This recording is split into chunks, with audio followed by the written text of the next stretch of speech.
Good evening, ladies and gentlemen. Welcome to Between the Arcs Round 2 preview. You are stuck with the same two who did the Round 1 review, so I hope that you enjoyed Deadly and I on Monday night. We're back again, Deadly, to have a look at the next round.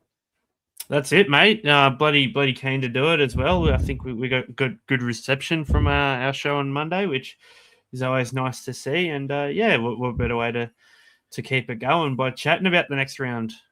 What a bloody big week it is in SuperCoach. Every week we say this. I went from looking like it was going to be a zero trade week to maybe I might do one if something falls a certain way. And now, bang, today, Hayden Young out with a hamstring awareness, whatever the bloody hell hamstring awareness means.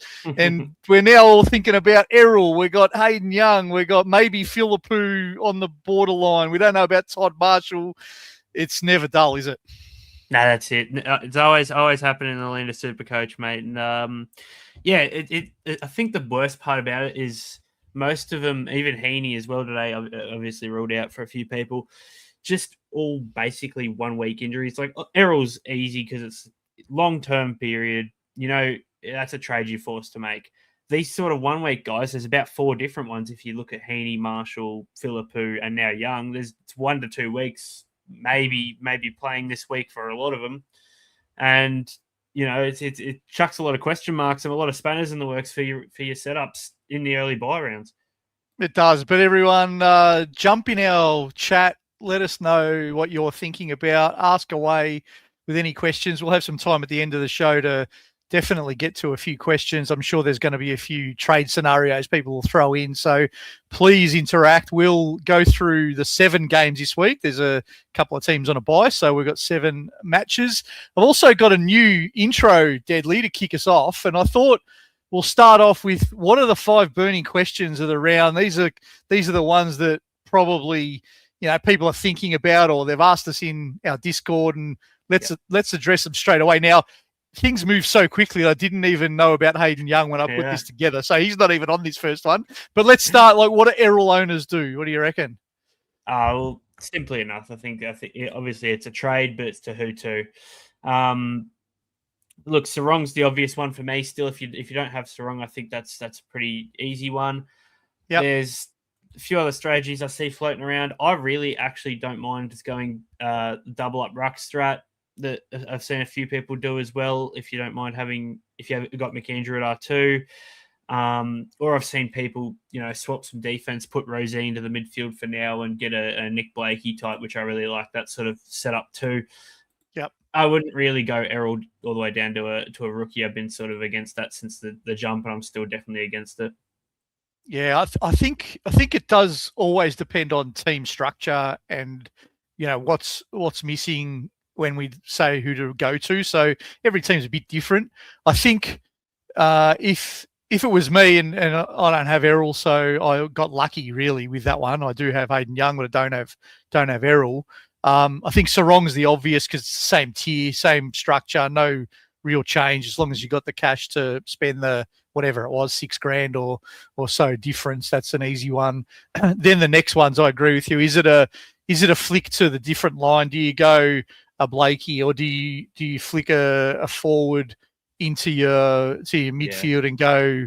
I don't know. If you didn't have, I don't know if this applies to anyone. If you didn't have Track, that's just the no-brainer. Yeah, if you didn't have Nando's, that would almost be my next choice given their fixture. But you got to find a little bit of coin to be able to do that. And then it's the others around the mark. I did see some people wanting to suggest they're going down to Milan from West Coast, and I don't love that. And then holding 500k for a week. Now, if your heart's set on a round 2 buy player, that might be okay. But I just think maybe if it was me, I'd probably just not trade Errol this week, and I'd do that next week just in case. I don't know, Milan gets injured, and you're then stuck with another thing to sort out next week. Who knows? But there's plenty of options. The good part is he went down when he was, you know, no price change. You didn't get impacted on field because his scores were good. So it's a good bad scenario, if that makes sense. What about mid prices, mate? Any of these sort of a worry for you? Kirch, Blackiston, Windsor, Buderick. They seem to be the common mid-price names floating around. Yeah, I think if I'm a Colby McKercher starter, I'm very worried. Alistair Clarkson sort of came out today and mentioned that his game time's only going to start to get built up little by little. The role's not good. It's not what we wanted for him. And I can't see Luke Parker getting taken out of that halfback sort of quarterback general role that he played in the past couple of weeks. I think Kirch is probably the first one to get rid of out of those guys. Blackiston, I think, is probably the next guy on my chopping block out of those three. Yeah. In the ruck, full ruck, we expected this to happen, but he just didn't look great. It was a bit. Just need to see one more week because Hawthorn are a tough team to play against, but Essendon definitely didn't do any favours. We looked pretty gross. Windsor and Buderick have the roles. I'm not too concerned about them just now. They're sort of if they don't go well in round 2, sort of might be forced to trade them to get guys with similar roles but better cash gen, stuff like that. But I have no doubt that Windsor and Buderick will at least come good and make some cash throughout some point early in the season. Yeah, the other one that I think will be added to this list next week, he's not here now because he's on a bye, but Jordan De Goey, if you went with him, is probably in this similar sort of setup. I think I'm a bit with you. Roll over score. I think the scores I can live with. The three there that have the role, I'm happy to wait another week, but Kirch I would be probably moving on. And I think De Goey next week, I'd be very happy to move him on if I owned him as well. So it seemed like a bit more forward than I would have hoped if I bought De Goey. All right, our must-have rooks, mate. What's your priority order? Let's assume most people have got all the common guys. Which ones that maybe only half of the community or less have got would you prioritise to go? Yeah, so the main guys, I think, speak for themselves. I think anyone, think the main people that don't have is obviously Murdoch. I think he's probably got to be number 1 at the moment. I guess Cook's probably number 2, but everyone's. It's hard to know who's the main guys, but everyone's got Dev Rob, everyone's got Jagger, everyone's got Lombard, guys like that.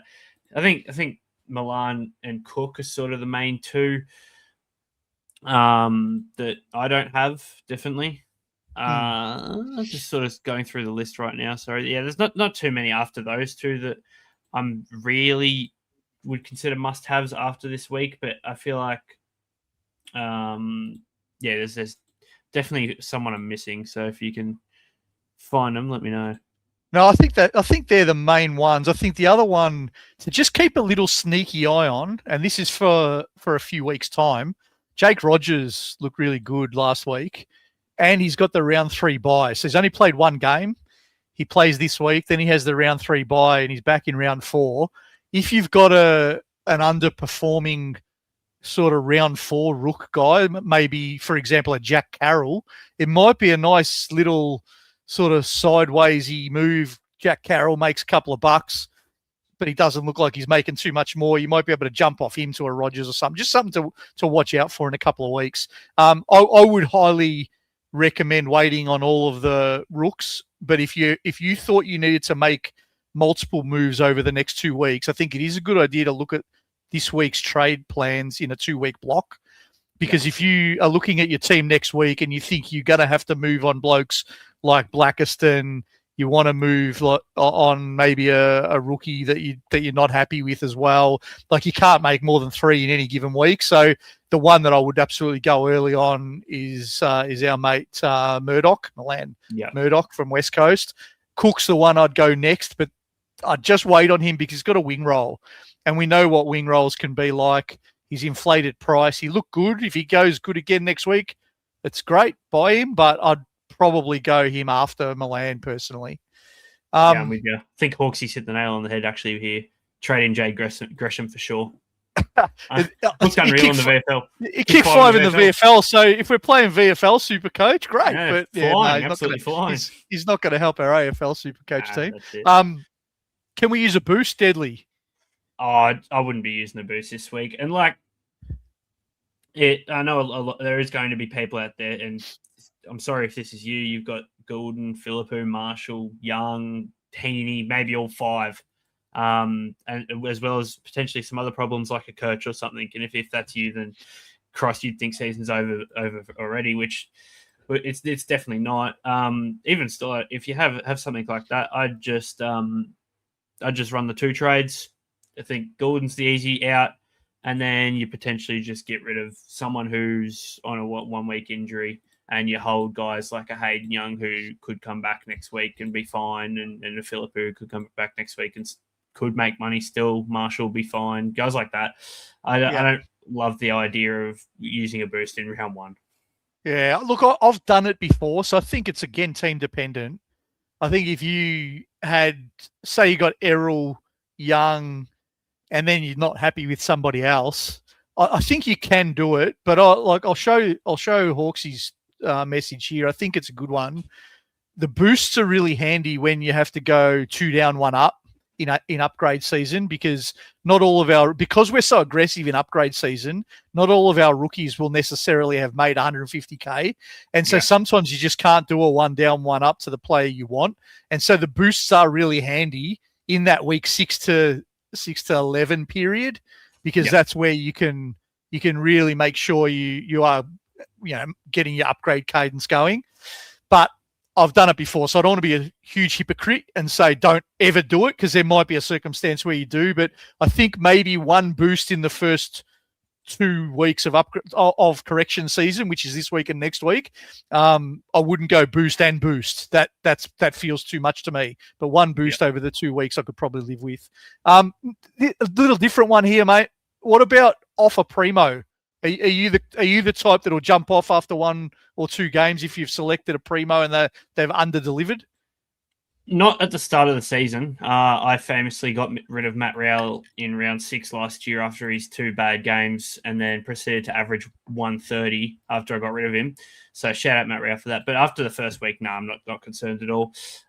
Especially the guys you got there. Nas, I see people who are looking to trade him out because, what's the point in having it? I think the main argument is what's the point of having him? He's just going to get tagged every week. The bloke had about 6 CBAs from what it feels like and scored 88. That's fine by me. Grundy, he'll come good. I'm not worried about him. Jordan Clark, he'll have some up and down games, and it definitely was a bit of a down game. Wasn't fantastic with ball in hand. Walsh, who I have, you got to expect this occasionally. Will Ashcroft, I'd be a bit more concerned about. He's probably the one out of that list for sure that I would potentially look at different options, but still give him the week, potentially the week. Even though he's got the bye. It might be that you're starting to have doubts. Is Will Ashcroft going to do the role you bought him for? I think that's a legitimate question. I think having a Hugh McCluggage back in that team is only going to help Ashcroft, though. Yeah, agree with that. I think frees out the outside a lot more. I think I possibly have a different view to you on Nas. I think I'd be very happy to punt Nas and buy him back later.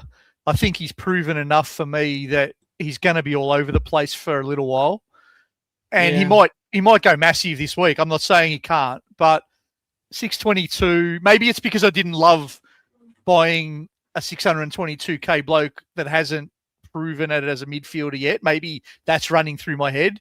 But if I went there, I'd probably be happy to jump off and come back later.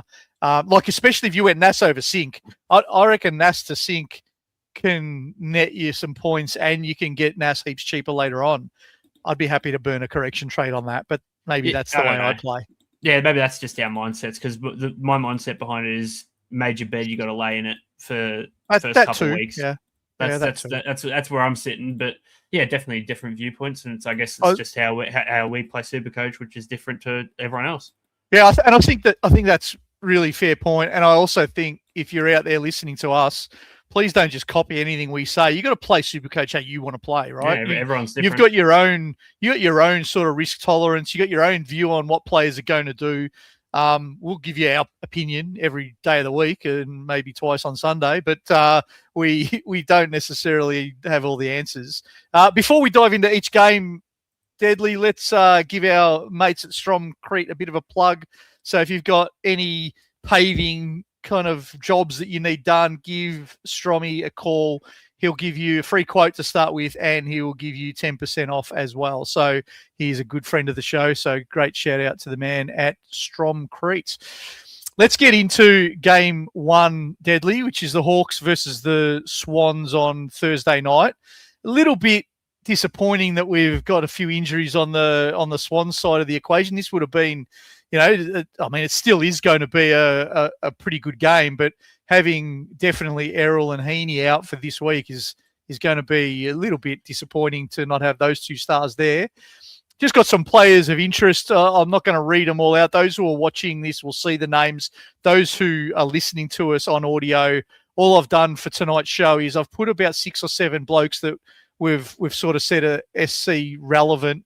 And then we won't talk about every single one, but we might pick a few from each team, Deadly. And for this game, I've whacked up on the slide here: James Sicily, Connor McDonald, Ned Reeves, Nick Blakey, Isaac Heaney, Brodie Grundy, and Logan McDonald. So you pick one to start with, and maybe I'll take another after that. I've got a guy who, for this game especially, that is not on the list, but I would like to talk about him. But for now, I would like to talk about Brodie Grundy. I do still think he is a perfectly fine ruck. I do think he's going to be one of the top, if not top 2, top 3 rucks in the app. And if you started with him, I think that first week's just a bit of a downer, bit of an unlucky one against the ruck killers, I guess you could say now, with Darcy Fort and Sam Draper. Every time I see Sam Draper somehow play against another ruck who's actually good at the sport, he somehow shuts them down, which is quite impressive. But Hawthorn this week, the split ruck setup, I do think Grundy dominates both of them and has a better game than what Blackiston did last week quite easily. I think you're very safe holding him into West Coast after the bye. Yeah, I'll definitely hold as well. It will be interesting, though, to see the 2 rucks against Grundy. Like they did over Blackiston, and Blackiston's not a seasoned AFL ruckman like Grundy, but it is a little bit more tricky when you don't get any time against the second ruck, and every time you're in that middle, you're either against, well, in this case, it'll be Ned Reeves was actually the first ruck, being the 210 centimetre guy or whatever he is, and you've then got our man Lloyd Meek, who I don't think is as good in the new setup, but he's still a hard matchup to our body and those kinds of things. The one that I think is really interesting on this list, and it's, again, I like to talk a little bit about SuperCoach strategy around here. Like Heaney maybe is a 1 weeker.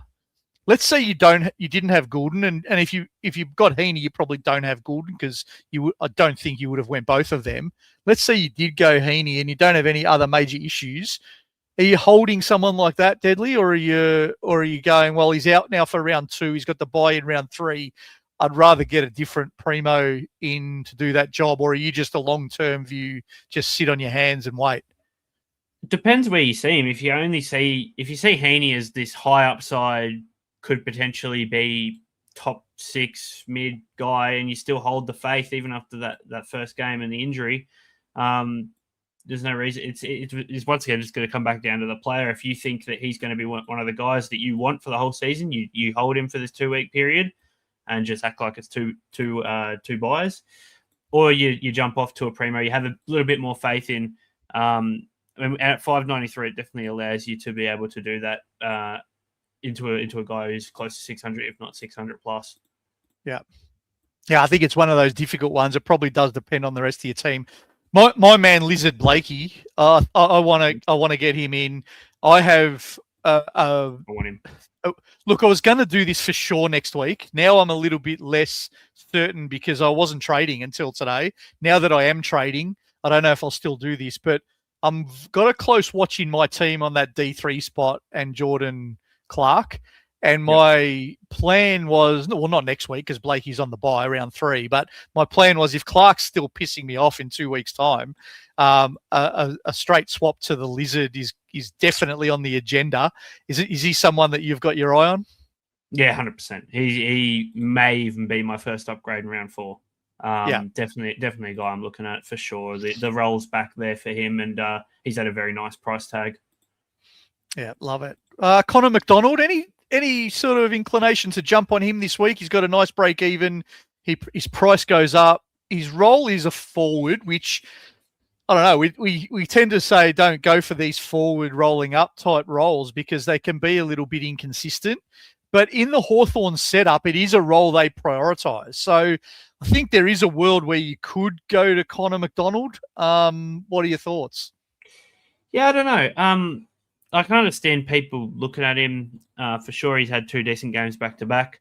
But for me, it's going to come down to the fact he's got the bye next week. I don't really want to pick up a guy at 381k to just play one game and then have the bye. I'd rather look at him after the bye, take maybe the 20k, 30k hit that he's going to cop and be more comfortable after seeing one more week of it and take him in round 4. Fair call. And I think the other that sort of goes the same with Sicily. The beauty of if the Ned Reeves R1, McAndrew R2 that our good friend Shaq was sprouting early in the preseason, it could pay off in round 4. Deadly, we could see it if Ned Reeves gets 100 this week. I don't know if he's someone I would go to, but I reckon in round 4, if Ned Reeves is coming off 100 and 100, he's going to be on some people's radar. 100%. Yeah, it's a nice price tag for him. And, if you've got a McAndrew in R2, why not? Yeah. I mean, if you trust it, then go ahead. They're still only going to play 50% game time each. So I definitely am not too interested because, there's going to be struggles to get points in some games. Yeah. Agree. The guy I wanted to bring up, go for it. Justin McInerney, mate. I've kept a very sneaky eye on it, and I've heard absolutely zero people talk about it. I'm ready to bring it to the light. The way Sydney have been playing? So they've completely changed their game style from what I've seen last year. Very handball focused now. Justin McInerney is playing exactly like people thought Jordan Agoe was going to play like. The roll up through the midfield, getting the handball, starting the handball chains, midfield runner. Instead of that wing role, having a lot more time in the midfield, forward eligible. Guy I'm really, really keeping a close eye on. And if he can do it well against a high transition team in Hawthorn next week, there's a good chance I take him in round 4 against West Coast. So here's the thing with McInerney. So he's 476k. He's mid-forward. We love the swing. He's got a 38 break even. Yep. And he's going to change in price after this game, right? And then he has the bye. Yep. So would you punt now and bring him in and take advantage of that for his first price rise? Like if he gets, I don't know, let's say conservatively, what do you think he might get this week? Let's say a 90 just to be a little bit safe. That's 23k. Are you sort of on the train of if I'll pay the 23k more, 500 is still a good price post buy? Is that where you would think? I need to see what it looks like without Errol because there's a good chance that it just gets completely shipped off. He's no longer in the role that he's playing in right now. Round 3 bye next week. I think I need to see one more week and then after the bye and be confident that I can pay the extra 20k. Yeah, great call. And I think it's philosophically this is a good talking point. Sometimes we get really attached to break evens and we say, we're going to jump on this guy now, we're going to jump off this other guy because the break even suggests we should. Sometimes it's worth just taking the 20k hit for either more data in this case, because like you said, Heaney and Gulden aren't there this week. What does that mean for his role? What does that mean for the way he plays? Versus 500k is not going to break the bank after his bye either. So if you like him enough then that's probably the right time to go and don't worry about the 20k so much because he's someone you want. So I think that's a really good call out. You're our expert on tags. What's Jordan doing so far? Should we be worried in this game that Jordan goes to someone or row bottoms, for example? I think with this game, I don't think you're going to be too worried about tags. I think a lot of Sydney are just going to have to play straight up now with the injuries. Jordan's sort of just playing as a half forward now. If he does anything, it'll be a potential, you just have a look at Sicily for a bit. I'd assume row bottom matches up to Newcombe, but it won't be like a tag or nothing like that. I think we're good on the tags in this game. Yeah. I was going to say, I think the only thing I would think they do with Jordan, considering he's playing half forward, it makes sense that he's a little bit accountable for a Sicily or an Amon. You don't want them running amok.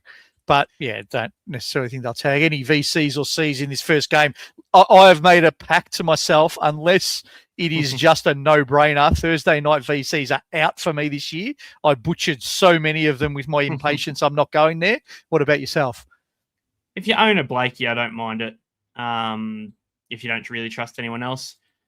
Probably the only guy I'd back in, to be honest. I don't really love anyone else. Like, not many people own Hawks players, and I think Grundy actually, like, I don't think he goes ballistic. One of these high scores that everyone has seen him do, but I do think he has a good game. But I don't think it's anything crazy. So yeah, Blakey would be my only one, just because I think Hawks run away with this one. Fair enough. No, I think Hawks probably win as well. Pains me. These are those teams that are in that second tier of hatred for me, where I hate them both, and I don't want anyone to win, but someone unfortunately has to. But I think the Hawks get it done at the MCG at home as well. Let's see how that goes. Let's move into Friday, and again another great game. Adelaide versus the Western Bulldogs. Adelaide maybe shocked a few last week, beating the Pies at the MCG, and they go home now to play the red hot Western Bulldogs. They're in cracking form. The players I've put in the list here, again, for different reasons: Braden Cook, Wayne Milera, Isaac Rankin, the Bont, Tim English, and Connor Buderick. Who do you want to start with, mate? Let's just chat the big boy. Let's chat Bont. Do we go ridiculous? And I've seen a lot of people talk about this, even though they've got the bye next week too. Going, an Errol up to a Bont and someone else down to a Murdoch. Yep. Where do you sit on it? Because for me, it's a hard no, just because of the bye next week. Yeah, that makes it really difficult. I don't hate the strategy or the idea. Now, the thing you could just consider is, because you had Errol, Bont is in that same bye anyway, so you could consider it that way. I don't hate it. I'm a little bit. I'm going to be a bit of a hypocrite. Where I said before, I don't mind jumping off primos. I don't really like jumping on them, if that makes sense. Yeah. So I've made my bed with Bont. I'll happily pick him up somewhere down the track. And if you look at some of the great scores last week, they didn't have Bont in it. So it's one player. Yes, he got 160, and yes, he's bloody annoying to not own.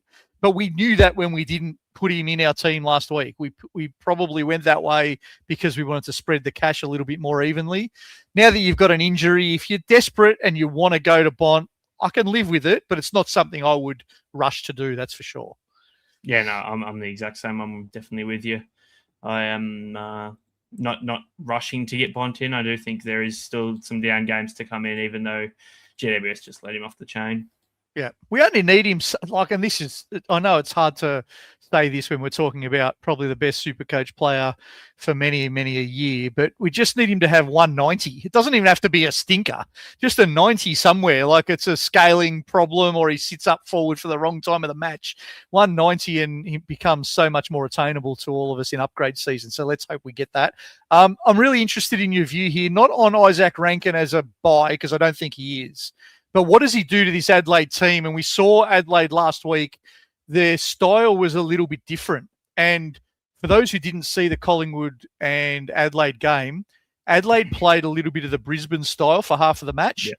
And they chipped it around a hell of a lot in the back half. And then it wasn't necessarily just sideways, though. They tried to take a little bit of territory, but there was a lot more uncontested marking than we're used to seeing out of Adelaide. Do you think that stays the same, like, ongoing? And does Rankin do anything to this mix that worries you around some blokes like, who's not on this list, like a Rochelle or something? Does he impact him? It really depends who drops out for him. Because if it's a guy like a Sam Berry, I'm not too concerned for a Rochelle type, something like that. But I really don't know who's going to drop out for Rankin. It's really hard to say who will drop out for him. Just looking at who played last week, I wouldn't think Sam Berry's a first choice mid on a regular basis, and now with the full healthy midfield, I don't think he's going to be one of the guys that would be in there.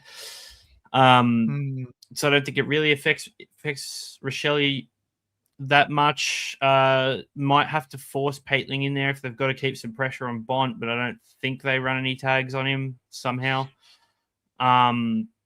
Yeah, it's going to be an interesting one. I haven't really got a good grasp on what's going to be with the Adelaide Chris saying maybe Soligo is the one that gets impacted the most.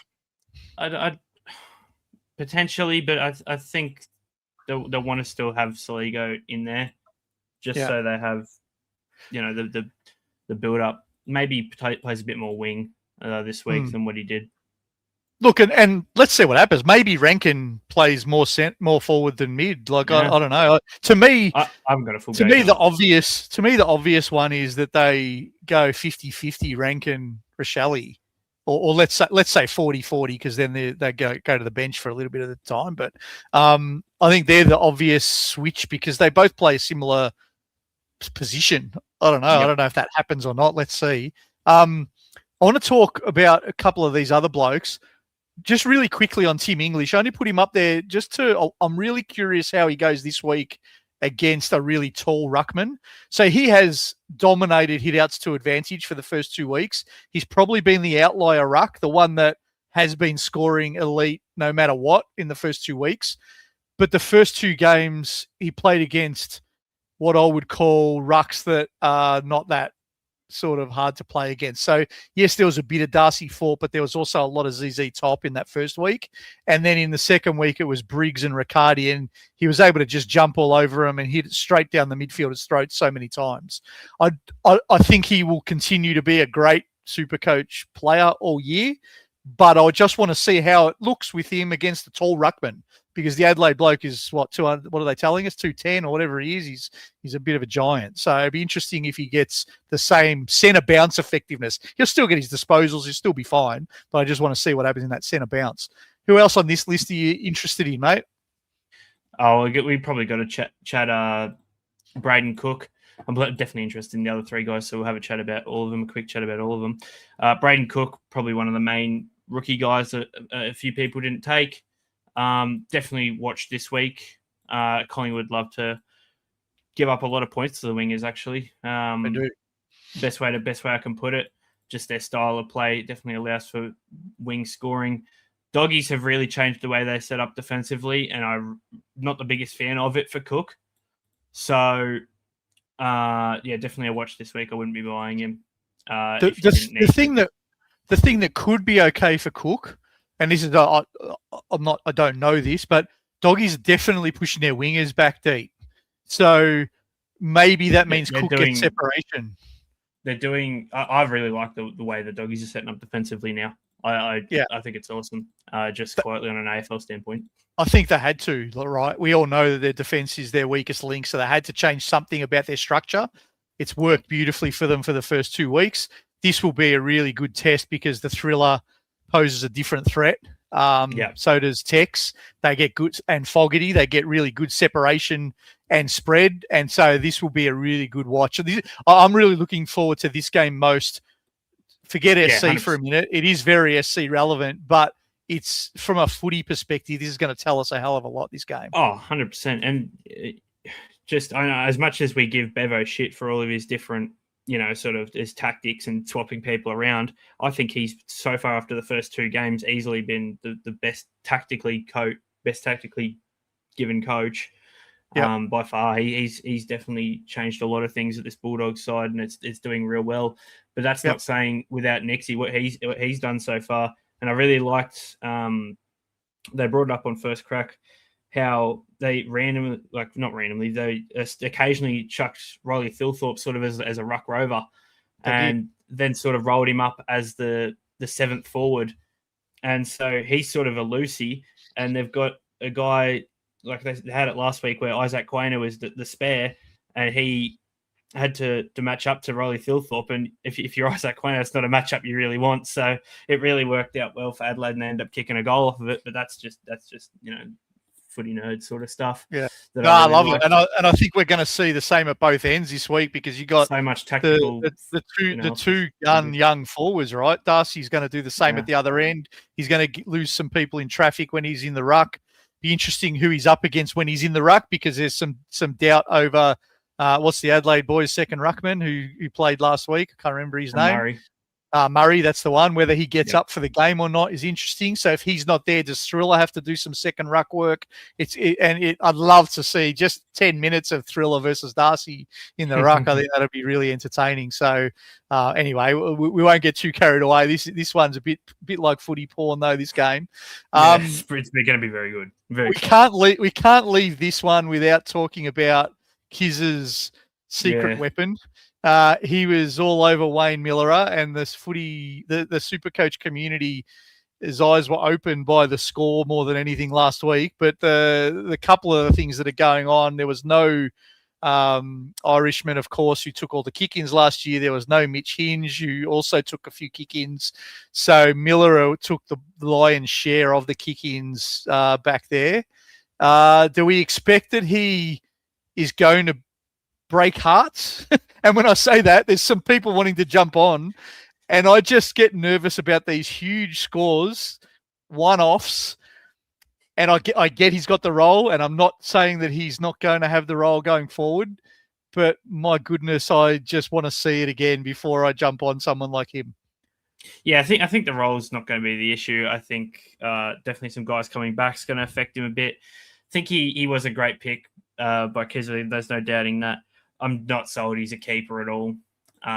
So it would be a bit of you're just grabbing him for the points and the cash and potentially chasing last week's points going for him. So not one for me anymore. Like I can understand it, but if I don't see him as a keeper, I don't really see a point in trading him in. I don't think he makes enough money.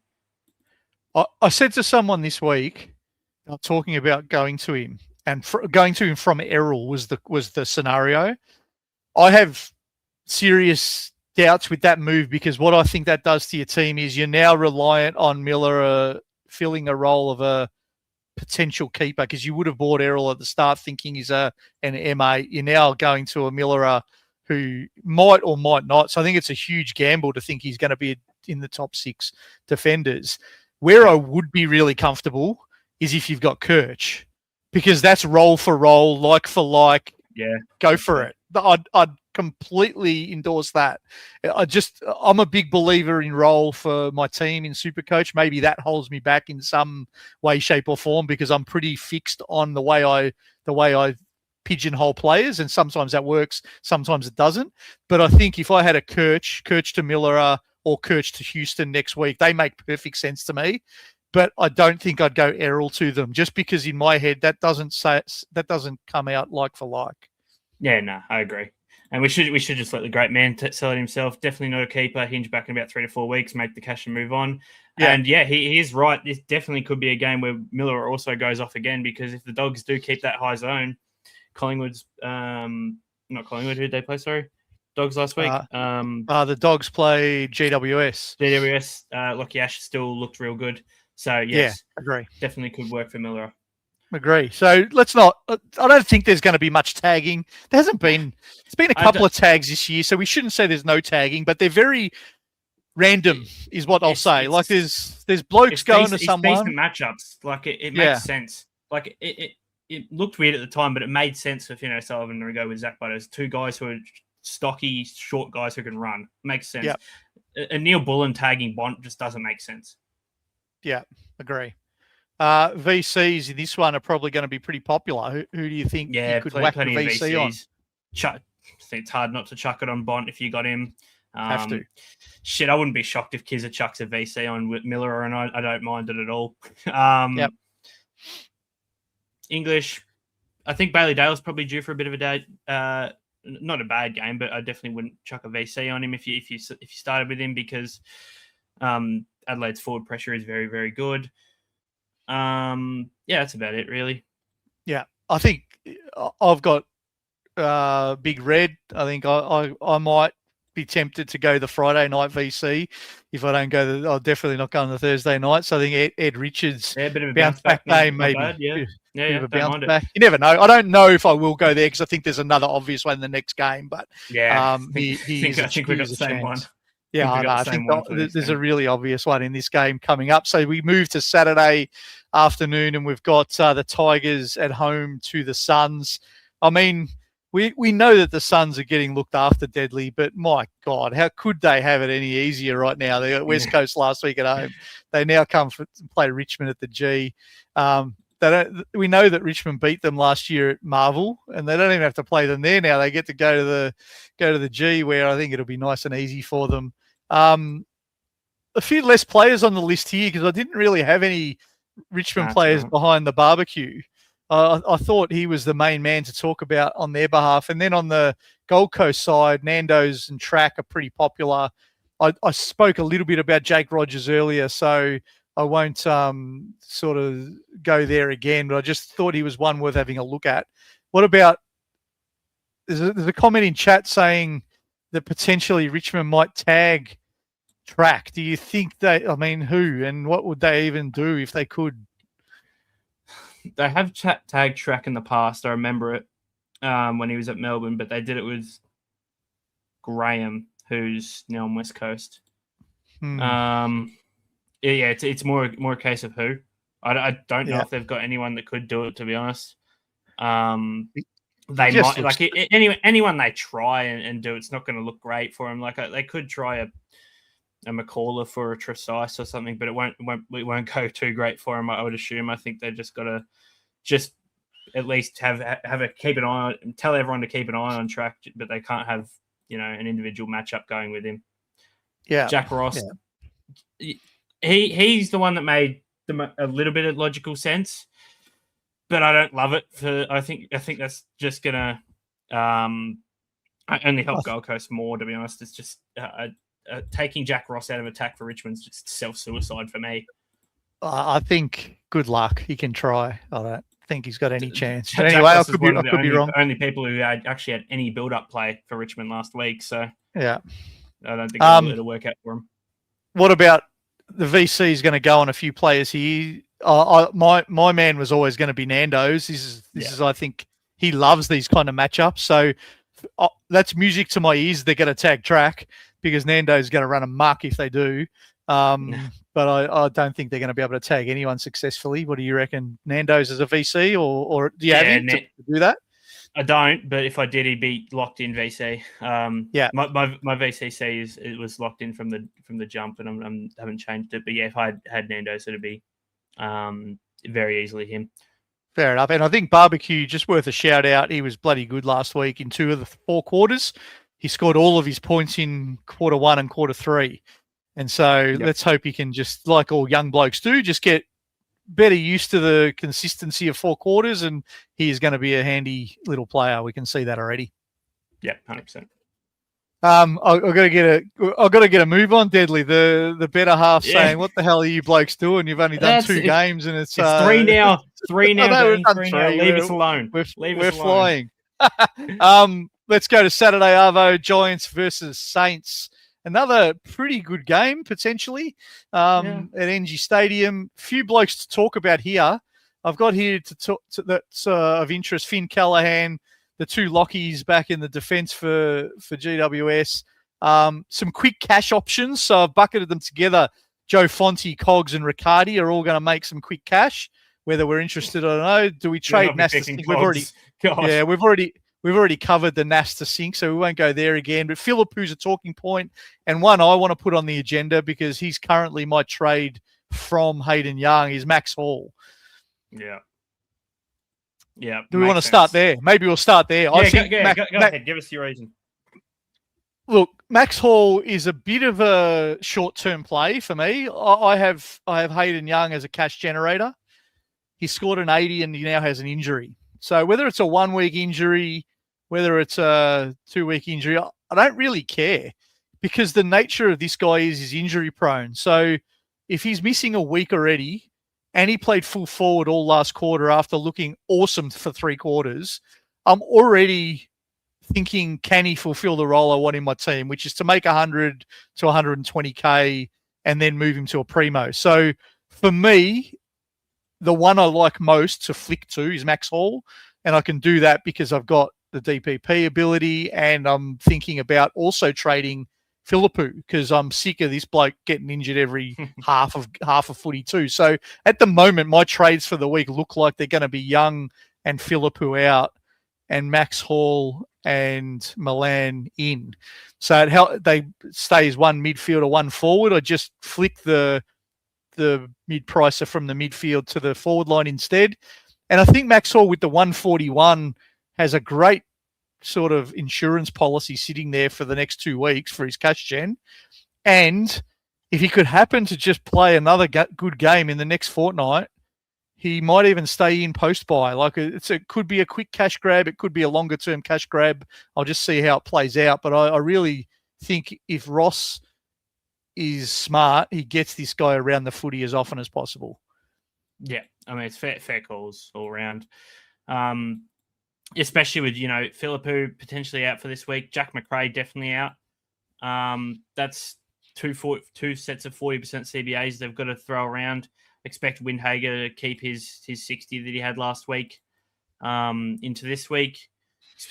Probably expect Flinders to have a bit more of a jump and Nas to have a bit more of a jump. And I'd assume Max Hall and Boxall get the rest of the flow of it. So yeah, I don't mind the Max Hall play at all. I think he's good fun to watch too. So always nice to have a guy like that in your team.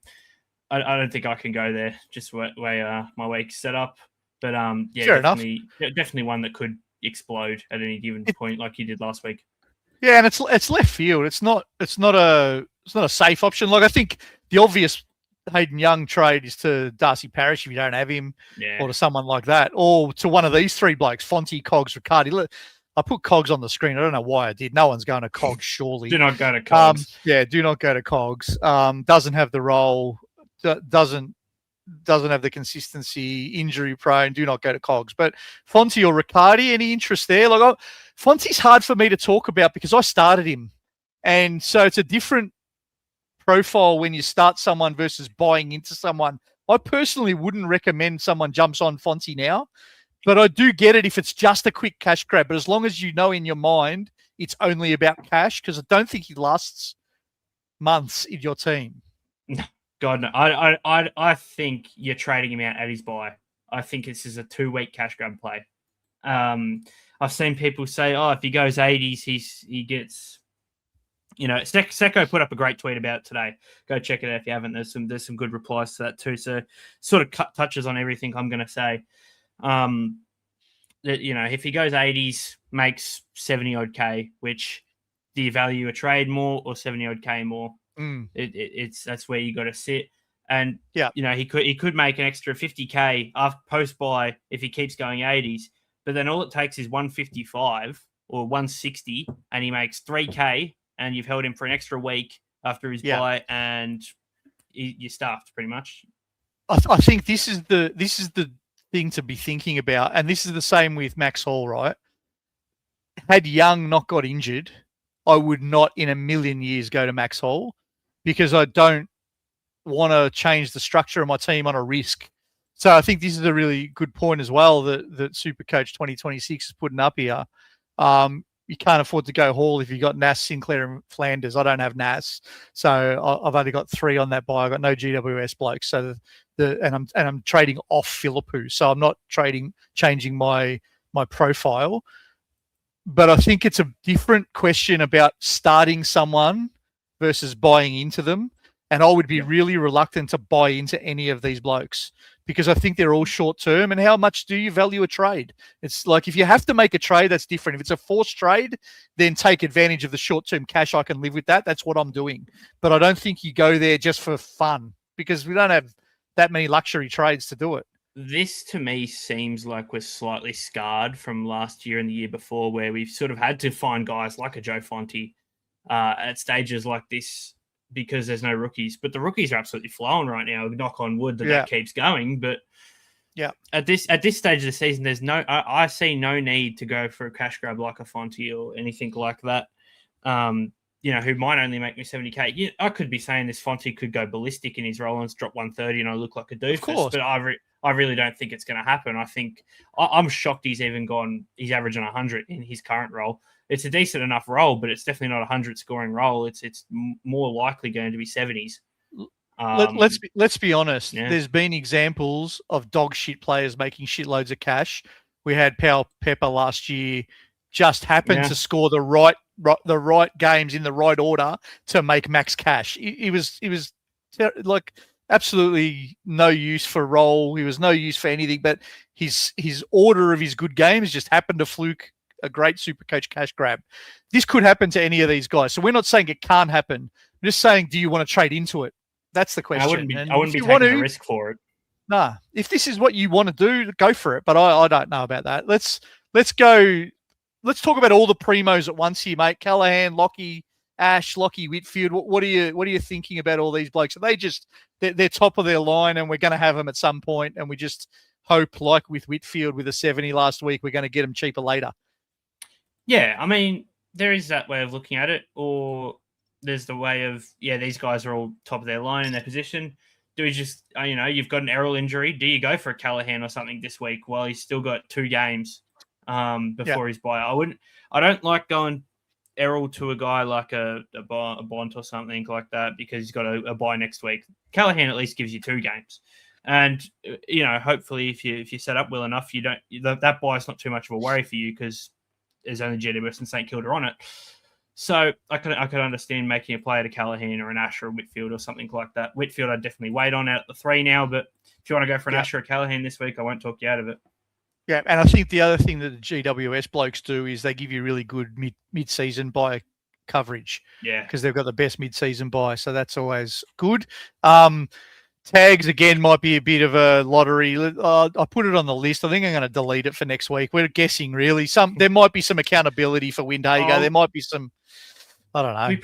We probably see someone attempt to go with Naz again. Like who? I don't know. Yeah, GWS. Who do they have? It's pretty hard without Toby Bedford. Yeah. That's the thing. I don't think they have anyone naturally. Maybe a Harvey Thomas, but I wouldn't put money on that. Maybe it's the first time Naz is running free for the first game in a while. Maybe this is the first Naz 150 or something after everyone trades him out. Maybe, I don't know. Yeah, it could potentially be. I don't know. It's going to be a tough game to get. Xavier O'Halloran could do a job. Maybe. I'm just throwing out names at this point. I think Xavier O'Halloran would probably be the one if they were to do it. They're hard for handoffs though because he can't go to full back when Nas goes to full forward. That's it. Anyway, I'm not too sure. It'd be a complete guessing game, and it all depends on what Ross does and Kingsley does tactically. Yeah. VCs in this game. There's probably a few options here. Yeah, Naz revenge game. Naz, Sinclair. St Kilda always good for halfbacks and that's wingers. what I mean. Lockie and Lockie. Lockie and Lockie again. Callaghan's always going to be one unless he gets a windy tag or something, which would suck. But yeah, the obvious guys look good, and I reckon this is going to be a real high scoring Supercoach game for the primos. Yeah, sounds good, mate. Let's get into the next Saturday night game. The Dockers, they were counting their chickens last week. They looked home and hosed, and they got run over by the Cats, and Justin Longmuir decided to whinge about the number of breaks and all that kind of stuff. But anyway, Melbourne look really good too. So this is going to be another intriguing game. Like I didn't have much hope for Melbourne being a good, entertaining footy team, and they actually were. It was a really good game of footy last week. So let's see what this week brings. We got the Caleb Sarong, Andy Brayshaw seems to be 1 year on, 1 year off.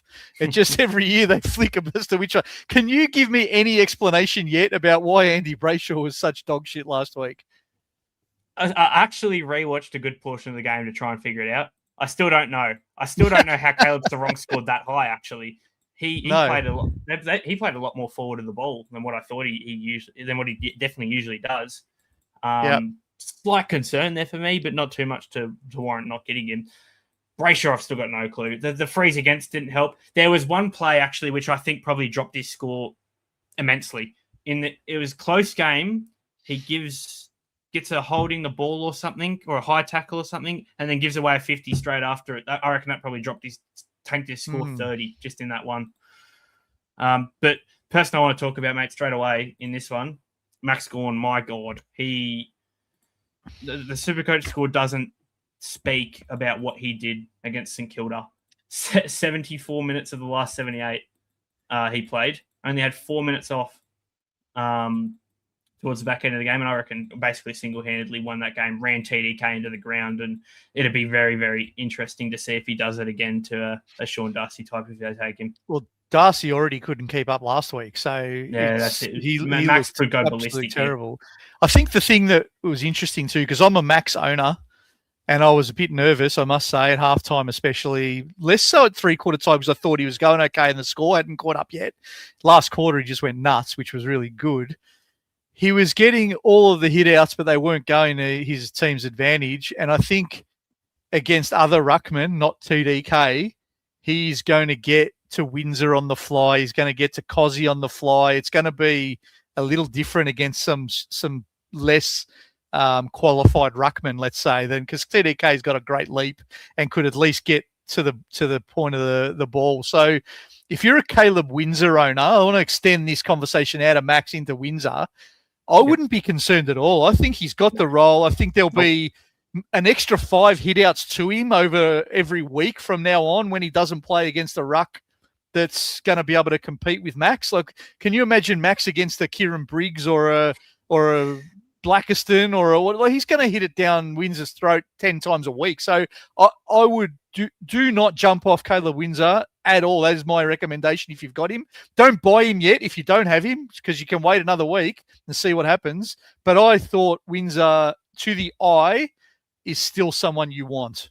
100%. And how good is it to see Melbourne not rely on dump kick bullshit that they're doing? They're actually trying to play good footy, and it worked out for a guy like a Jacob Van Ruin last week who kicked 6 just off the leads because they were able to play free-throwing footy using guys like Windsor, Steele, Pickett, these sorts of guys.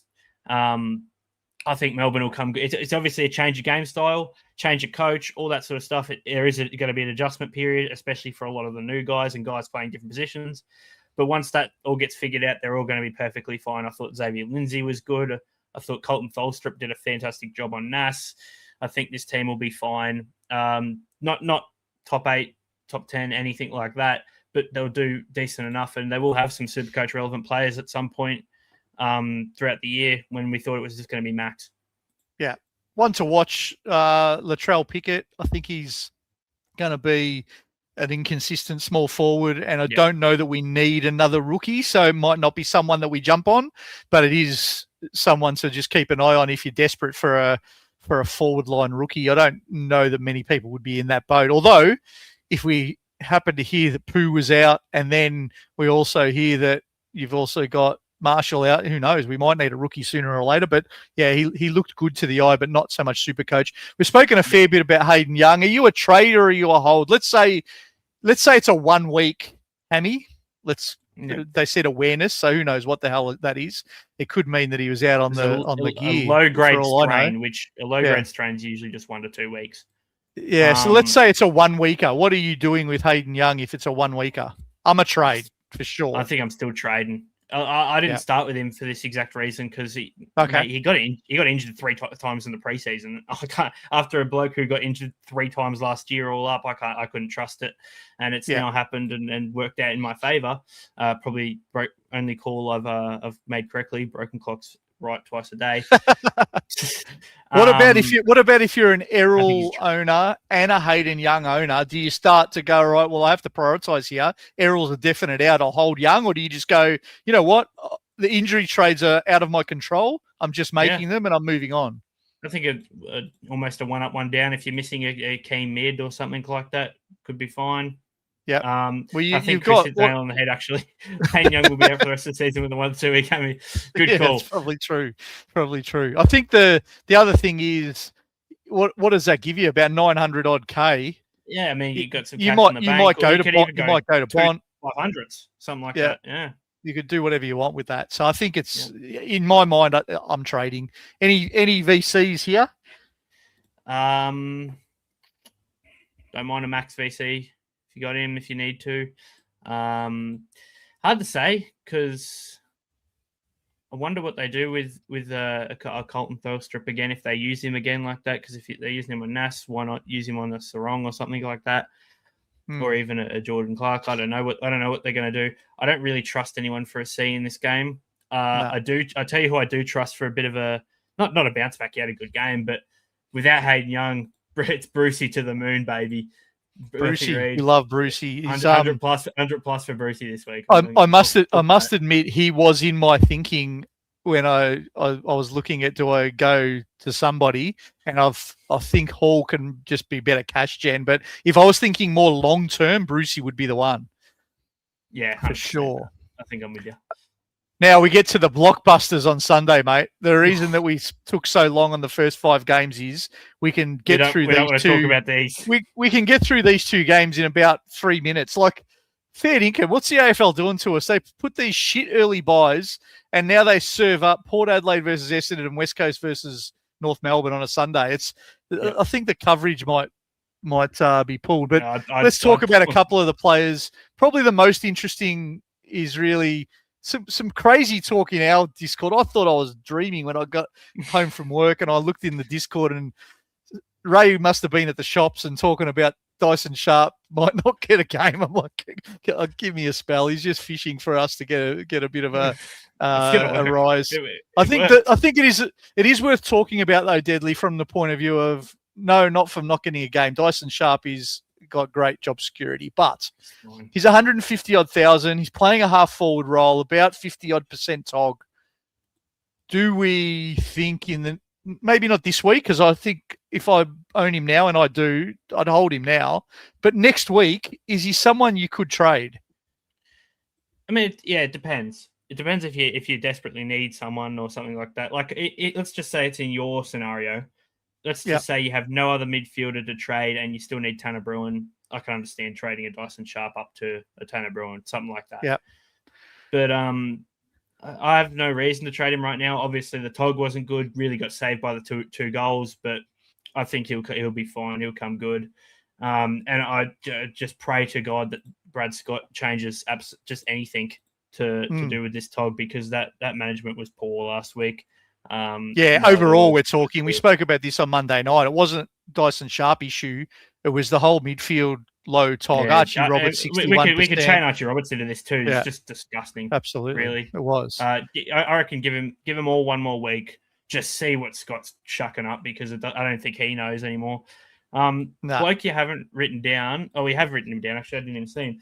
Zach Merritt. A lot of people talking about him as an alternative, as a Gulden trade. Where do you sit on it if you already have like a Sarong or something like that? I'm the wrong person to ask, because I think I've made my feelings known over the last 2 years doing this show that I hate Essendon Primos. While I like Essendon cash generators, because I think I know what their role might be in the team, and so I like going there. I hate going to the Primos. So I wouldn't go to Zach Merritt if I had Errol, but I wouldn't blame anyone who does. I think he's going to have a good year. He's clearly done extra work over the summer. He's got a point to prove. We all knew he was going to just put his head down and play footy, probably before he comes out and asks for a trade again at the end of the year. But as a SuperCoach pick, I don't mind it, but I hate buying Essendon Primos, so I wouldn't do it personally. Yeah, that makes sense. But yeah, 100%. But it's only my bias. Yeah. The only other sorry. No, you're right. I wasn't going to say too much anyway. I was going to say the only other 2 things I'll say about this game is Zach Butters has the C in my team, and that unless the VC goes off, Zach Butters will run amok in this game. Yeah. And Todd Marshall, please be fit, because he looked really good for his 90. He's in the right role. Yes, he'll struggle to defend sometimes, but who gives a shit from an SC point of view? He's just going to get the ball back there, and so that's a good rook for us. So hopefully he's back and playing. If not, and he will be one that I will hold for a week if he's out for a week, because he's rookie priced and he's got that role. So I'll hold him for sure. Are you like me saying Butters is the captain option here? Oh. Yeah, he's my vice captain, but it's just because I like a guy in the last game. Okay. Have you got patience? Have you got patience to do that? Have you? I wish I could wait till Sunday for my vice captain. I don't really. It didn't really pay off for me last week, but I just pick on matchups, mate. It usually never works, but sometimes it does, and that's just how I do it. But I do think anything 125 plus, which I think is just going to be a walk in the park for Butters in this matchup. So let me guess that surely your captain is someone I didn't put on the list because I wasn't going to talk about Harry Sheasel because I thought he's just a no-brainer. Yeah. Yeah, it's Sheas. Yeah. Fair call. One I do want to get your opinion on this game, though, Deadly. There's a few on this list we've already spoken about, like Kirch, who we both said we would jump off. Murdoch, we've spoken about till the cows come home, get him, whether it's this week or next. Blamirez, I think everyone's already got.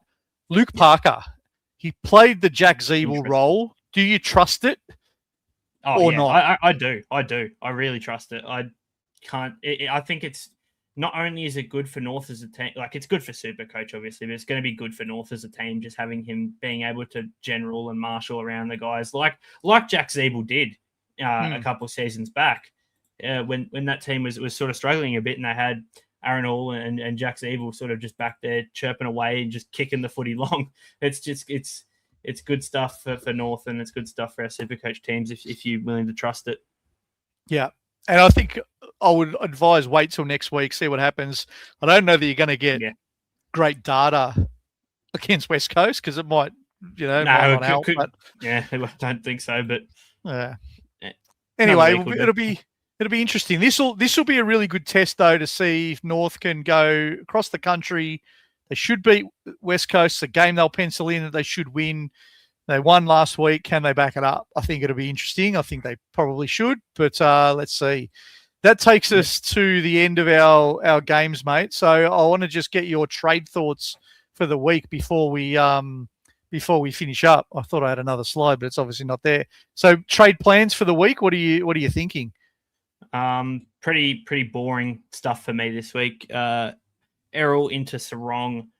Should have had Sarong from the jump, but didn't end up doing it. So that makes it's an easy trade now. And right now going Mateus Philippou to Milan Murdoch, simply because don't have Murdoch, Marshall, and Cook. And if all three go ballistic next week, I don't really want to force my three trades on rookies. So hopefully going early on one of them this week in Murdoch. Yeah, and I think it's a really good, smart thing to remind people of. Think of your trades in a 2-week block for these 2 weeks. Most of these trades are correction or injury trades. So how many do you think you might need next week? Because you can only do 3 with a boost. So make sure that you're thinking about that when you're trading this week. For me, at the moment, my 2 trades, it was going to be 0 up until I heard about the Young news. But with Young out, I'm going to trade Young out and Philippou out. And I'm going to bring in Milan.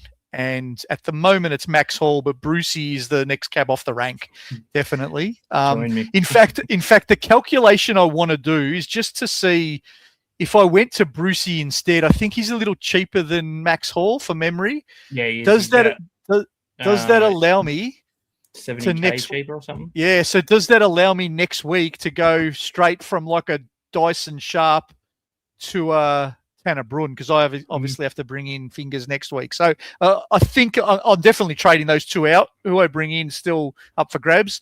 It's probably a great reminder, though, that if you are not part of our Patreon, please jump in and subscribe. You can get in, and for less than a schooner a month, you can get into our Patreon. It'll give you access to our weekly Q&As, extra articles. I wrote an article this week about, buy, hold, and sell. You'll also get the doc who writes articles about our captains. That'll be out probably tomorrow. Talking about who are the great VCs and Cs for the week. You'll see all of our trades. So not only do we give you on a Wednesday night like tonight where we say who we think we're going to do and everyone can hear that. If we change our mind, you'll actually see what the trades are and why. We'll talk about that. We'll give you the rationale. You can message us one-on-one. We love a chat in our subscriber chat, and there's a subscriber-only league where you can win cash. So I think it's great value, Deadly. If I was listening to this episode and thought that it added a little bit of value, it's $10 a month, I think. So jump in there. The notes will be in below and tell you how to join. Yeah, mate, you sell us pretty good. Just quickly before we jump into the questions, even though this is a question, hey lads, who's Brucey? Murphy Reed is Brucey from Freo. We do drop some nicknames around here. Brucey is Murphy Reed from Freo. Little great man he is. Yeah, and it's a good reminder. If we say people, like, we do go with a few nicknames. If you don't know what we're talking about, please just ask. We'll definitely elaborate a little bit further. But what about some questions, mate? Do you think we should? Well, I think we've got plenty of them. There's been plenty of people in the chat asking away. So do we want to queue up some question time? Albanese rubbish, and then we'll listen to some questions. Chuck it up, mate. Chuck it up. Let's go. It's question time. Let's answer your questions for the week ahead. All right, let's do it. How do I do this now? Do I get rid of this stupid thing, and that way we'll change it to there, and I'll bring them up if you want, mate. You do the questions, mate. You're probably better at doing that than me. Technology, eh? Yeah. Hayden Young out, what a disaster. Is a bit of a shocker for absolutely nobody. It was, yeah. Well, it was one that didn't expect it to happen, but it did happen. I know. Now that it's happened, I'm not one who worries about things out of my control like this. Shit happens. We knew the risk when we picked him, so be it. I'll leave this one to you. You got the other half. That's Brooklyn. That's the 14-year-old. I put this T-shirt on and I had chocolate stains on it from, I must have had like some Cadbury chocolate and a drink. She goes, "You can't wear that."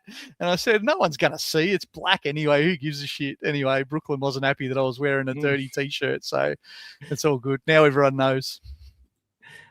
What do I do with Oliver? Thinking of doing Butterick to Cook next week, then Oliver to Bont after Bont's bye.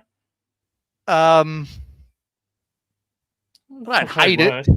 Yeah, I don't hate it because I was never a fan of Oliver, so it's always hard to answer these questions objectively because our view of the person is going to come across right. I think I would be happy. I would happily punt Oliver to Bont if you could get him there. Yep, I think that's a very fair call. Hawksy, fellas, how are we? I'm still scared from Friday night. Anyways, missed Errol but have Young. Also 220k in the bank. Went Lindsay over Coach on Sunday. Do I go Young up or down to Murdoch? Think up with 220 gets him to 390 plus 220. Someone can do the maths because I'm stupid. Nope. What is he? 390. So you're talking about 610 or something? Yep, there you go.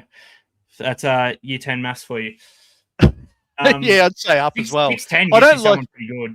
Yeah, I don't like going down from these guys. I know some people do, and this is just personal preference. I like staying either in the same wheelhouse or upgrading. If I'm going to change my structure, I'm changing up, not down. So I think the other thing to think about here is we've spoken a lot about the 2-week block of trades. The other thing to consider is, what do you want your team to look like in round 5? Sometimes we get so caught up in our weekly trades over the next bye weeks, and we get a little bit shielded because best 18 that we forget that in round 5, we've got to go back to our full structure. So what do you want that structure to look like in round 5? That's got to come into your consideration too. Yeah, 100%. Frankie, no injuries for me. I'm just waiting on maybe Carroll or Selwood to get dropped or may get dropped. Will be a straight swap for Murdoch. Yep, fair enough. I think Selwood has played good enough to keep his spot for a while. Just in AFL standards, it didn't have a great SuperCoach game, but I thought he looked real mature. Can I address a little strategic bit here too, Frankie? If I was in your position and had no Errol, no Young, go through the week with 0 trades. That you're ahead by 2 of everybody else. Let Selwood and Carroll sort themselves out. If they both play, they're both making cash this week. You don't need to do anything with them. Unless you think you've got too many corrections to do next week, then you can go Milan this week, and that's okay. But I think I'd like to be just a step ahead of the pack if I was in your position. 100%.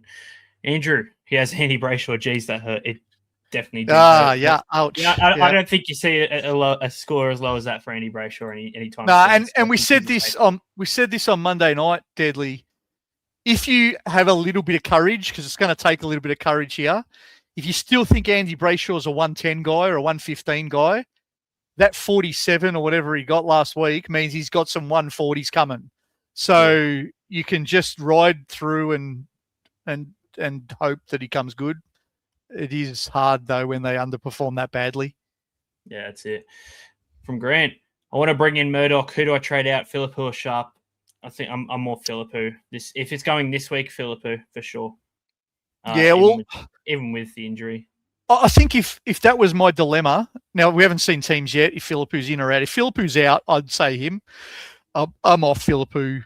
Just the vibe of him. He just gets injured every bloody game. I'm happy to move him on. But if they're both playing, Philippou makes cash this week and Sharp is going to play again. So do you really need to do it this week? Again, depending on what your 2-week plan looks like, you could wait till next week to do that trade. And maybe Sharp gets a 30 and you say, geez, I need to get rid of him because the cash gen's shit. Or maybe Philippou plays and gets 110, right? You're taking a bit of a risk when you don't need to, unless you need to do 4 or 5 trades next week, then I would bring it forward. Yeah, 100%. No, I think we probably should put a disclaimer out there. I'd be shocked if Murdoch scores 110 again in the role. No, he won't. He won't. That's it. We should mention that he's not locked in 100 plus superstar guy. No. He had a great round, but I don't think he replicates it for a while. It is a really good call that he will come back to the Blamira's level 70s, right? Yeah. And that's where he'll sit. Potentially 60, even 70. Lower, just because he's in that West Coast side. But exactly. He will score good, but temper expectations that he's like a must trade in, must field every week kind of guy. Can I go Nas down to Fonty and use the money next week to upgrade Windsor to Houston/Warrell? I don't love that. Nah. I think what you're doing with that is you've currently got Nas. And it's the same sort of thing as you just mentioned to Frankie. He has no other issues or missing rooks. No, he missed all the injuries. Why not just hold? I reckon. I don't like going. I don't like. Although I'm an advocate for trading Nas. If I'm trading who I thought was D1, I'm trading him to someone who I thought was D2 or 3, not to someone who's a speculative like a Houston or a Fonty. They're not the ballpark that I'll be looking in. No, I agree. Worst boosting if it's Gulden, Rodriguez, and Sharp out for Milan, Devon, and Jackson, or just save the boost and grab Devon for Rodriguez, and who under 590 for Gulden? Merit question. Who is Rodriguez? So, Fred? Is that Fred? Fred, I'd assume. Yeah. So he had a red dot. Yeah, red dot. Gulden, Rodriguez, and Sharp out for Milan. All right. So if you don't have Dev Rob, probably I prefer to grab Dev Rob over Milan. I think that's very true. I don't think I'd use the boost. Who under 590 for Gulden? I think Dev Rob is fine for Rodriguez, and then you do someone 590 under for Gulden. Merits wrong, guys like that. I don't think it's hard to say Sharp's the necessary trade out just yet. Hard to say what your cash is doing there. You don't have to trade Rodriguez either if you don't want to. If you want to though, I can see another chat. Another one came through that he needed to loot Bont's VC, so he went to him. So fair enough. If you want to get rid of him now, that's okay. So you can go him out to Dev Rob. That'll cost you 20K as long as you've got 20K in the bank. And then you can go Errol to whoever you can afford. I think that they're the two I would make. I would hold Sharp. I wouldn't necessarily go there yet and waste a boost on someone that has good job security. I don't think I'd go there. Yeah. Wayne Miller more free than NW Miller. Very true. Yeah, well, he was. Jasper, great man. This is primetime football, not that shit show from last week. It was. I think that came through when we were doing the Friday night game. Yeah. Because the Friday night game was a shit show. I was there. Absolutely. I was at the MCG, Jasper. It was painful, but I still enjoyed being at the MCG because I don't get to go very often these days being over here in the West. That's it. As an owner of Bont, wash your mouth out with soap pearls. No 90s, only 100 plus, please. I would like some 90s if it's going. He's probably going to go 140s, mate. So don't worry about what I'm saying.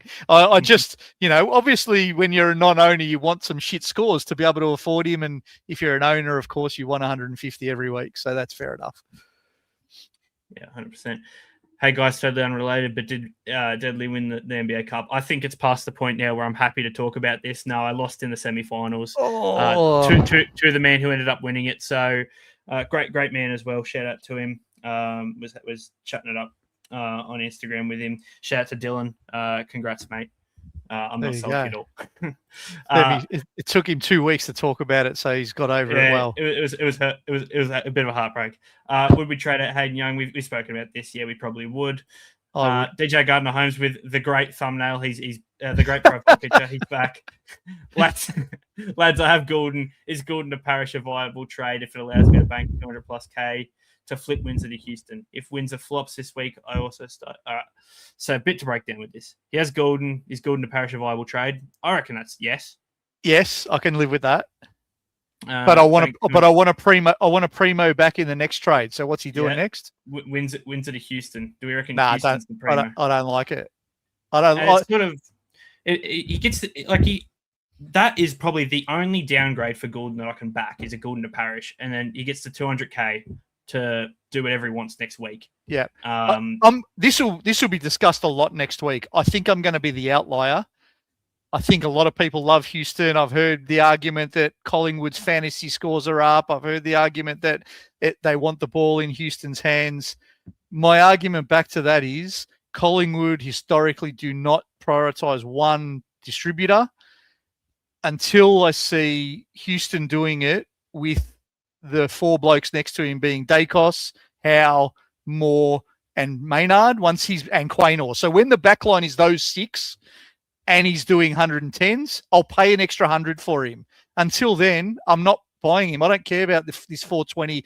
I think there's some huge traps coming that people are buying these guys thinking they're 110 guys, and I don't think they're going to be. Yeah, 100%. Can we use players on a buy for a VCC loop? Yes, you can. Yes. Simple enough. Yep.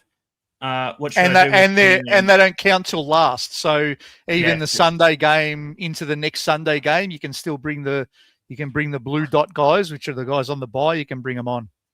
Yeah. What should I do with Cornelio and DeGoey? Probably. Oh, that's a horrible pairing.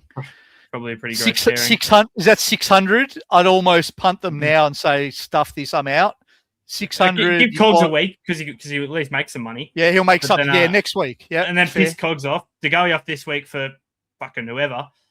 Yeah, pretty much. That's about it. Pretty gross. Yeah, it's one of those ones. If you've got Gulden or whatever, maybe you pair Gulden and DeGoey up, and you get a Bont or another primo, and then maybe next week you worry about Cogs because he's going to make some cash this week. I agree. Yeah. Plugger. Prick. What's the over-unders on the amount of times Deadliest struck that slug under his nose this episode? Piss off, mate. After Selwood goes up in price, thoughts on trading him and putting Grill in the back line and bring in Murdoch?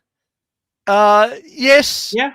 I can live with that because I don't think Selwood's going to be viable, but he's going to make a little bit of cash. It's going to be a slow burn. I don't think you don't have to get rid of Selwood either because he's got a job. He's got a role, right? So he could be just a slow burn. He's going to make the cash over time, but up to you whether you're in a hurry. If there's other ways to get to Murdoch, you could go different ways too, though. Yeah, that's it. I used to trade for Wayne Miller. Is that wise? We sort of touched on it. We're of the thought that he's probably not a keeper, but no. Could have from another mid-pricer, I can live with it. So if you're going Kirch to Miller, if you're going Cogs to Miller, if you're going DeGoey to Miller, Blackiston, I can live with that because the guy you're buying can do the same role better and make you money faster. But if you're going a primo down or something like an Errol to him, I don't like that. That's my personal view. I don't know. So others might disagree. Yeah. I don't think so, Chris. They're different positions in my eyes, Selwood and Carmichael. I think Selwood's pretty safe for now. You just worry about that when it happens too, right? Yeah, that's it. That's okay. Selwood would probably made his money by the time Carmichael's back fit anyway. No injuries, but thoughts on Walsh and Blackiston to Jackson and Dev Rob? Dev Rob's a must. Yeah. Dev Rob's a must. Don't hate it. I don't. Why did you buy Walsh? If you're going to jump off after 195 score, I'd keep him. But I think with no injuries, you get one more week. It depends. Like if you're missing a Murdoch, if you're missing these other guys, and you need Dev Rob, you need Marshall, you need Cook. I can understand the one trade and fixing any rookie you've got. If you don't have anything that's desperate and you've got a Murdoch or a Marshall or a Cook and you're just missing a Dev Rob and Murdoch or something like that, you can make those trades next week. I think as long as you got the two main rookies. Which rookie did you pick instead of Dev Rob? That's your easy way to get to him. Like someone you must have picked isn't much good, surely. So I don't think you have to use those two blokes to get to rookies. So up to you. Yeah, exactly. 100%. We'll do the last one and then last we'll wrap one. Up for the night. Otherwise, Horse is going to kill us. We'll never be allowed on again, mate. If we go over the 1 hour 30 mark. That's it. Is LDUF some thought thinking Gulden to LDU instead of Sarong? Oliver to Dacos this week. I don't mind it because the buy structure helps. I'm not an LDU fan. I think he's capped. I don't think he'll be top 8 mid, but he's in the same sort of ballpark as Gulden, so I don't hate it. Yeah.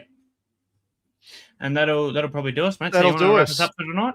Let's wrap it up. Thank you, everyone, for tuning in. We've got some great questions. It's been awesome tonight. Thanks, Deadly, for jumping on.